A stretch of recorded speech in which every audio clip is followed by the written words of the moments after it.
October 1 ലോക വയോജന ദിനം. ലോക വയോജന ദിനത്തിൽ എൻ്റെ ഹസ്ബൻഡ് എനിക്ക് തന്ന ഫ്ലവേഴ്സാണ് ഇതെല്ലാം. ഒന്ന് കണ്ടോ, നല്ല കളറ്. 2, 3, 4, 5, 6, 7, 8, 9, 10, 11, 12 1 dozen flowers. നിങ്ങൾ ഓർക്കുന്നുണ്ടോ, ഈ 1 ഡസൻ ഫ്ലവേഴ്സ് എനിക്ക് എന്നും ഇങ്ങനെ കിട്ടുന്നതാണ്? ഇല്ല, ഒരു 25 വർഷമെടുത്ത് എനിക്ക് ഇത്രയും ഫ്ലവേഴ്സ് കിട്ടാൻ. ഇത് പറയുമ്പോൾ ഞാൻ നിങ്ങളോട് ഷെയർ ചെയ്യാൻ ആഗ്രഹിക്കുന്ന ഒരു കാര്യമുണ്ട്. അപ്പം ഞാൻ ലൂസിയാനയിൽ ജോലി ചെയ്യുമ്പോഴത്തേക്ക് വാലന്റൈൻസ് ഡേ വന്നു. എനിക്ക് പണ്ടേ റോസസ് വളരെ ഇഷ്ടമാണ്. അപ്പോൾ എൻ്റെ കൂടെ ജോലി ചെയ്യുന്നവരെല്ലാം പറഞ്ഞ് വാലന്റൈൻസ് ഡേക്ക് എല്ലാവരും ഇങ്ങനെ ലവേഴ്സും ഹസ്ബൻഡും ബോയ് ഫ്രണ്ടൊക്കെ വന്ന് റോസസ് ഒക്കെ തരും. അവരെല്ലാം ഭയങ്കര എക്സൈറ്റഡ് ആയിട്ടിരിക്കുവാണ്. അപ്പം ഞാൻ കടയിലോട്ട് നോക്കി. ശരിയാണ്, കടകളിലെല്ലാം നിറച്ച് റോസ് ഫ്ലവറാണ്. അപ്പം ഞാൻ വിചാരിച്ചു, ഞാൻ ഇൻഡയറക്റ്റ് വേയിൽ എൻ്റെ ഹസ്ബൻഡിനോട് പറയുന്നുണ്ട് ഇങ്ങനെ എല്ലാവരും റോസ് ഫ്ലവറും ഗിഫ്റ്റും ഒക്കെ ആയിട്ട് മിഡ് നൈറ്റിലും ഈവനിങ്ങിലും ഒക്കെ വരും, ജോലിയിലാണെങ്കിലും അവരിങ്ങനെ കൊണ്ട് കൊടുക്കും എന്നൊക്കെ ഞാൻ വളരെ എക്സാജറേറ്റ് ചെയ്ത് പറഞ്ഞു. പക്ഷേ ഞാൻ നോക്കുമ്പം എൻ്റെ കൂടെ ജോലി ചെയ്യുന്നവർക്കെല്ലാം അവരുടെ ബോയ് ഫ്രണ്ടും ഹസ്ബൻഡും ഒക്കെ വന്ന് ലവേഴ്സൊക്കെ വന്ന് ഫ്ലവേഴ്സ് കൊടുക്കുന്നു, ഗിഫ്റ്റ് കൊടുക്കുന്നു, ആകെ ആഘോഷം. അപ്പം ഞാൻ എൻ്റെ ഫ്ലവർ ഇപ്പം കിട്ടും നോക്കിയിട്ട് ഒരു രക്ഷയുമില്ല. അപ്പം ഞാനും പ്രതീക്ഷിച്ചു എൻ്റെ ഹസ്ബൻഡ് വരുമെന്ന്. പക്ഷേ എൻ്റെ ഹസ്ബൻഡ് വന്നില്ല. ഞാൻ കുറേ നേരം വെയിറ്റ് ചെയ്ത് വെളുപ്പിനായപ്പോൾ എൻ്റെ കൺട്രോൾ വിട്ട്. ഞാൻ ഫോൺ വിളിച്ച് പറഞ്ഞു, ഇന്നപോലെ എല്ലാവർക്കും ഗിഫ്റ്റൊക്കെ കിട്ടി, എനിക്ക് മാത്രം കിട്ടിയില്ല എന്ന് പറഞ്ഞ് ഞാൻ വലിയ രീതിയിൽ പരാതി പറഞ്ഞു. പക്ഷെ എനിക്ക് അതേസമയം എൻ്റെ ഫ്രണ്ട്സിൻ്റെ ഒക്കെ മുഖത്ത് നോക്കാനും ഒരു ഷെയിമായിരുന്നു. കാരണം നമ്മുടെ ഹസ്ബൻഡിനെ പറ്റി വലിയ കാര്യങ്ങളൊക്കെ പറഞ്ഞിരിക്കുമ്പോൾ ഇപ്പം വരും എന്ന് വിചാരിച്ചിരിക്കുമ്പം കിട്ടാതിരിക്കുമ്പോൾ നമ്മൾക്കൊരു വിഷമം വരുമല്ലോ. അപ്പം അത് കഴിഞ്ഞ് ഞാൻ രാവിലെ വീട്ടിൽ ചെന്ന് ഞാൻ സ്വഭാവത്തിലിരിക്കുമ്പം എൻ്റെ ഹസ്ബൻഡ് ഒരു ബഞ്ച് ഓഫ് റോസസ് എന്ന് വേണേൽ പറയാം, അത് കൊണ്ടുവന്ന് ആ സോഫയിലോട്ട് ഒരൊറ്റ ഏറ് എൻ്റെ നേരെ എറിഞ്ഞിട്ട് ചോദിച്ചു, നിനക്ക് ഇന്ന് തന്നെ ഇത് വേണമായിരുന്നോ? 2 ദിവസം കഴിഞ്ഞെങ്കിൽ നമുക്കിത് സെയിലിൽ കിട്ടുമായിരുന്നല്ലോ എന്ന്. ശരിയാണ്, പറഞ്ഞത് ശരിയാണ്. ആ സമയത്ത് നമ്മൾ ഈ വാലന്റൈൻസ് ഡേയുടെ സമയത്ത് റോസസിനൊക്കെ ഭയങ്കര വിലയാണ്. 2 ദിവസം കഴിഞ്ഞെങ്കിൽ പകുതിയോ അതിൽ കുറച്ചോ വിലയ്ക്ക് നമ്മൾക്ക് കിട്ടുമായിരുന്നു. ശരിയാണ്, ഞങ്ങൾ വന്ന സമയത്ത് നല്ല ഫൈനാൻഷ്യൽ ക്രൈസിസ് ഉള്ള സമയമായിരുന്നു. ഒരാൾ മാത്രമേ ജോലി ചെയ്യുന്നുള്ളായിരുന്നു. ആ സമയത്ത് എനിക്ക് മനസ്സിലാക്കാൻ പറ്റും, അന്ന് അത് വളരെ പ്രയാസമുള്ള സമയമായിരുന്നു. പിന്നെ ശരിയാണ്, 25 വർഷമെടുത്തു എനിക്ക് ഇത്രയും ഫ്ലവേഴ്സ് കിട്ടാൻ. അപ്പം നിങ്ങൾ ചോദിക്കും, ഈ ലോക വയോജന ദിനത്തിൽ ഇത് ആഘോഷിക്കാൻ അവിടം വരെ എത്തിയോ എന്ന്. ഇതാണ് എനിക്ക് നിങ്ങളോട് പറയാനുള്ളത്. കാരണം നമ്മളെല്ലാവരും നമ്മുടെ ഓരോ ദിവസവും ഇന്ന് പിറന്നു വീണ കുഞ്ഞിന് പോലും ആ അടുത്ത നിമിഷം പ്രായമാകുവാണ്. ഓരോ സെക്കൻഡും ഓരോ മിനിറ്റും ഓരോ മണിക്കൂറും ദിവസവും മാസവും വർഷങ്ങളും കഴിയും തോറും പ്രായം ആയി വരുവാണ് നമ്മൾ ഓരോരുത്തരും. അതുകൊണ്ട് എൻ്റെ അഭിപ്രായത്തിൽ ഈ വയോജന ദിനം നമ്മളെല്ലാവരും ആഘോഷിക്കേണ്ടതാണ്. കാരണം ഇപ്പം കഴിഞ്ഞുപോയ ഈ സെക്കൻഡ് എനിക്കൊരിക്കലും തിരിച്ചെടുക്കാൻ പറ്റത്തില്ല. നിങ്ങൾക്ക് പറ്റുമോ? ഇല്ല, നമ്മൾക്ക് ആർക്കും പറ്റത്തില്ല. അപ്പോൾ കഴിഞ്ഞു പോയ ഓരോ സമയവും നമ്മളിൽ നിന്ന് നമ്മളെ ഓൾഡ് ആക്കുവാണ്. അപ്പം ഓരോ നിമിഷവും നമ്മൾ ഓൾഡ് ആയിക്കൊണ്ടിരിക്കുകയാണ്. പിന്നെ ഈ വീഡിയോ ഇടാൻ മറ്റൊരു കാരണമുണ്ട്. കാരണം എൻ്റെ കഴിഞ്ഞ 1-2 വീഡിയോകളിൽ ഞാൻ ഡോക്ടർ ജിജി വർഗീസുമായിട്ടായിരുന്നു ഇൻ്റർവ്യൂ ചെയ്തത്. അപ്പോൾ അതിനകത്ത് അതായത് അമേരിക്കയിൽ വരുന്നതിനെ പറ്റിയും അതുപോലെ തന്നെ അമേരിക്കയിൽ വന്ന് നമുക്ക് പഠിക്കാൻ സന്നദ്ധയാണോ, അതുപോലെ തന്നെ ജോലി ചെയ്യാൻ റെഡിയാണെങ്കിൽ അമേരിക്കയിൽ സർവൈവ് ചെയ്യാം എന്ന് ഞാൻ പറഞ്ഞു. അപ്പോൾ അതോടനുബന്ധിച്ച് എനിക്ക് ബാംഗ്ലൂരിൽ നിന്ന് ഒരു മാഡം ഒരു ക്വസ്റ്റ്യൻ ചോദിച്ച്, മാഡത്തിന് 68 വയസ്സുണ്ട്, അപ്പോൾ അമേരിക്കയിൽ വന്നാൽ എങ്ങനെയാണ്, അതേപ്പറ്റി മാഡം ചോദിച്ചപ്പോൾ സത്യം പറഞ്ഞാൽ എനിക്ക് വളരെ സന്തോഷമാണ് തോന്നിയത്. അങ്ങനെയാണ് നമ്മൾ വേണ്ടത്. ഏജ് എന്ന് പറയുന്നത് ഒരു നമ്പറായിട്ട് നമ്മൾ വിചാരിക്കണം. അത് നമ്മുടെ ജീവിതത്തിലെ ഓരോ നിമിഷവും, അതായത് ഈ നാളെ എന്ന് പറയുന്ന ഒരു സെക്കൻഡ് പോലും അതൊരു നാളെ നമുക്കായിട്ട് ജനിക്കുവാണ്. അത് നേരത്തെ ഉള്ള കാര്യങ്ങളൊന്നുമല്ല. ഓരോ നിമിഷങ്ങളും പുതിയത് അതിനെ പുതിയതായിട്ട് കാണുക. അതനുസരിച്ച് നമ്മുടെ സ്വപ്നങ്ങളും നമ്മുടെ നേട്ടങ്ങളും നമ്മൾക്ക് ആഗ്രഹമുള്ള കാര്യങ്ങളൊക്കെ നേടാൻ വേണ്ടി നമ്മളെ കൊണ്ട് പറ്റുന്ന രീതിയിൽ പരിശ്രമിക്കണം.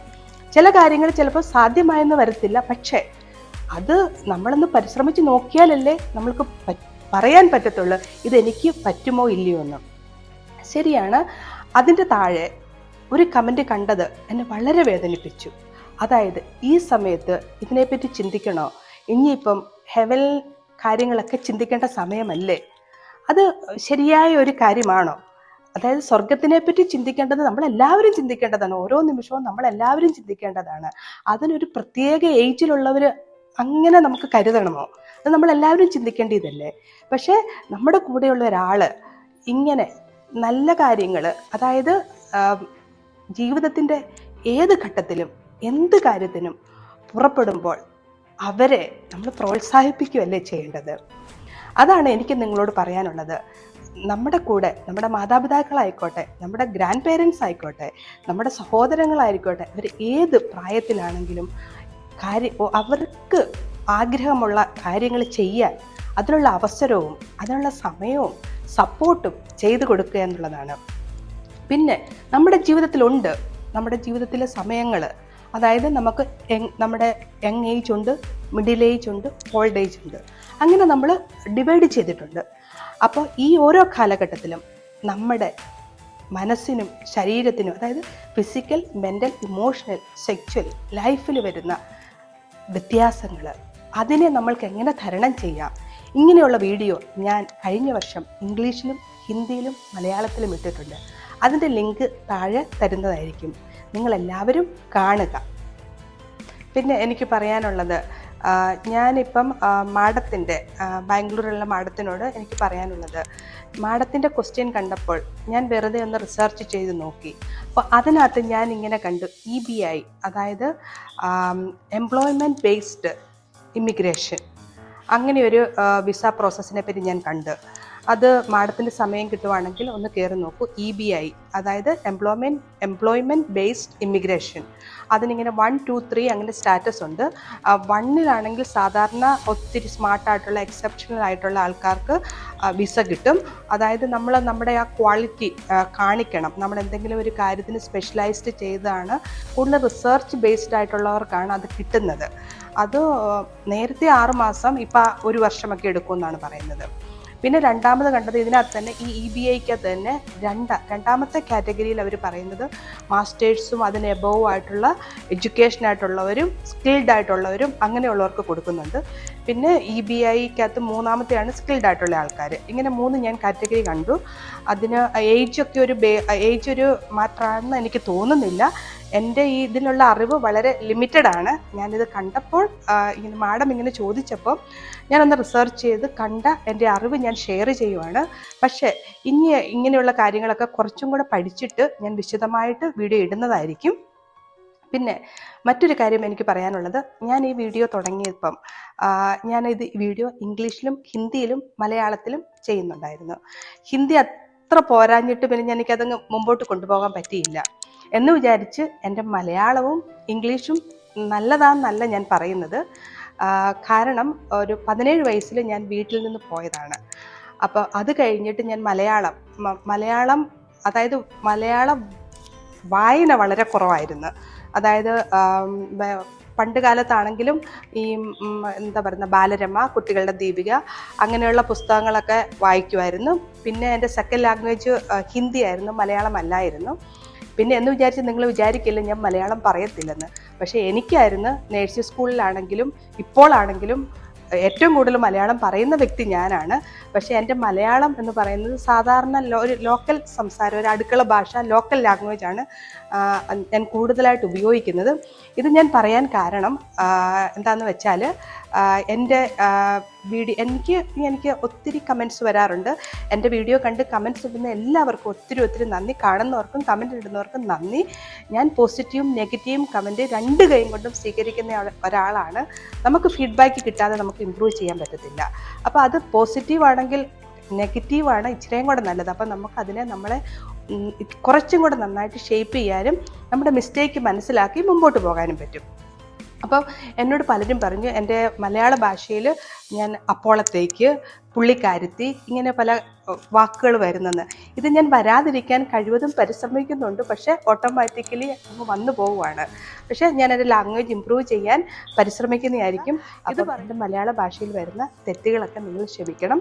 Corrections always most welcome. പിന്നെ ഇനിയും ഞാൻ ഈ പ്രാവശ്യം നിങ്ങളുടെ ഒരു കമൻറ്റിന് ഒരു റിപ്ലൈ ആയിട്ടും പിന്നെ ഒരു വേൾഡ് വയോജന ദിനം ആയിരുന്നപ്പം അതും കൂടി ഒന്ന് അറ്റാച്ച് ചെയ്ത് ഇങ്ങനെ ഒരു കമൻറ്റ് ഇട്ടതാണ്. ഇനിയും നിങ്ങൾ ക്വസ്റ്റ്യനുകൾ ചോദിക്കുക. നിങ്ങളുടെ സംശയങ്ങൾക്കും എന്നെക്കൊണ്ട് പറ്റുന്ന രീതിയിൽ ഞാൻ റിപ്ലൈ ഒക്കെ ഇടുന്നതായിരിക്കും. അതേ സമയം എൻ്റെ ഈ വീഡിയോ കാണുന്ന നിങ്ങൾക്കെല്ലാവർക്കും ഒത്തിരി നന്ദി. ഇനിയും കാണുക, കമൻറ്റ് ചെയ്യുക, സബ്സ്ക്രൈബ് ചെയ്യുക. എല്ലാത്തിനും നന്ദി.